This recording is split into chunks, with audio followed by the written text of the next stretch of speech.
जीवनातील सगळं टेन्शन, सगळ्या चिंता, सगळं दुःख संपून जाईल. फक्त 5 मिनिट शांततेत मन लावून हा व्हिडिओ ऐका.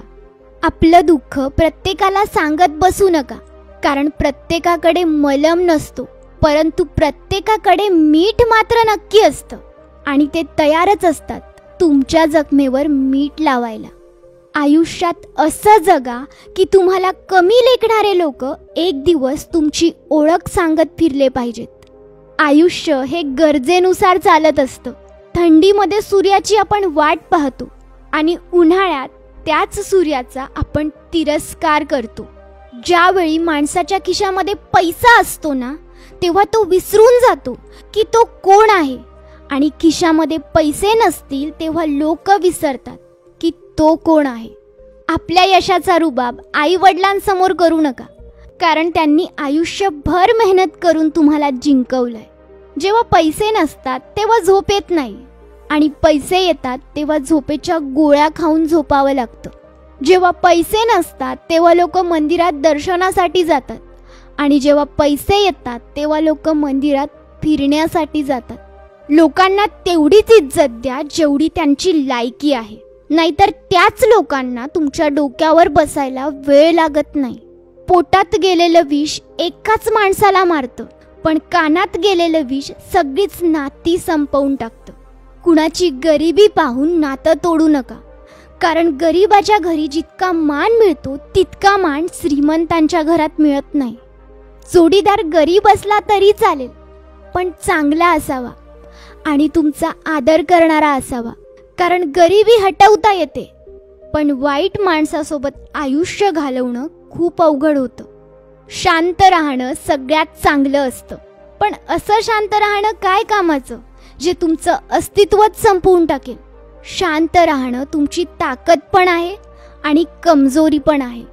फक्त तुम्हाला एवढं कळालं पाहिजे की कधी शांत राहायचंय आणि कधी बोलायचंय. जर कुणी तुमचा वापर करून घेत असेल तर ह्या 3 गोष्टी नेहमी लक्षात ठेवा. सगळ्यांना आपण एकाच वेळी खुश ठेवू शकत नाही, त्यामुळे पहिले तर लोकांना खुश ठेवणं बंद केलं पाहिजे, कारण तुम्ही सगळ्यांना खुश ठेवू इच्छिता आणि ते तुमचा वापर करून घेतात. दुसरी गोष्ट म्हणजे स्वतःला महत्त्व द्यायला शिका.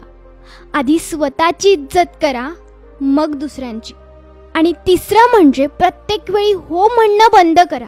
नाही सुद्धा म्हणायला शिका. नाही म्हणता आलं पाहिजे. लक्ष्मीची चोरी होऊ शकते, परंतु सरस्वतीची नाही. म्हणून श्रीमंत होण्याआधी सुशिक्षित बना. पूर्ण 9 महिने लागलेत तुमच्या आईला तुम्हाला जन्म द्यायला, म्हणून कुणाला इतकाही हक्क देऊ नका की एका सेकंदात तो तुमचं मन दुखावेल. फोटो काढायला 1 सेकंड लागतो, पण इमेज बनवायला आयुष्य कमी पडतं. म्हणून फोटो काढायला कमी वेळ द्या आणि इमेज बनवण्यावर लक्ष द्या. आकाशात उडणारे पक्षी सुद्धा कधी घमंड करत नाहीत, कारण त्यांना हे माहिती आहे की आकाशात कायम थांबता येत नाही. शेवटी जमिनीवर यावेच लागणार आहे. कदर करा त्यांची जे मनापासून तुमची काळजी घेतात, नाहीतर आजकाल काळजी घेणारे कमी आणि त्रास देणारे जास्त असतात. कधीही कोणासमोर तुमच्या वागण्याचे स्पष्टीकरण देऊ नका, कारण ज्यांना तुमच्यावर विश्वास आहे त्यांना सफाई देण्याची गरजच नाही, आणि ज्यांना तुमच्यावर विश्वासच नाही त्यांना कधी तुमचं पटणारच नाही. कधीही झाडासारखं आयुष्य जगू नका, कारण लोक त्या झाडाचं फळ पण खातात आणि त्याच झाडाला दगडही मारतात. काही लोक तोंडावर इतकं खोटं आणि गोड बोलतात की त्यांना असं वाटतं त्यांचं वागणं कुणालाच कळत नाहीये. अशा लोकांपासून सावध राहा, दूर राहा. जर एखादी व्यक्ती तुमच्याबरोबर वाईट वागली असेल तर लगेच नातं तोडण्याची घाई करू नका. थोडा वेळ द्या, विचार करा, नाहीतर नंतर पश्चाताप होईल. आईशिवाय घर अपूर्ण असतं आणि वडिलांशिवाय आयुष्य. नशीबवान आहेत ते सर्वजण ज्यांच्या डोक्यावर आई वडिलांचा हात असतो.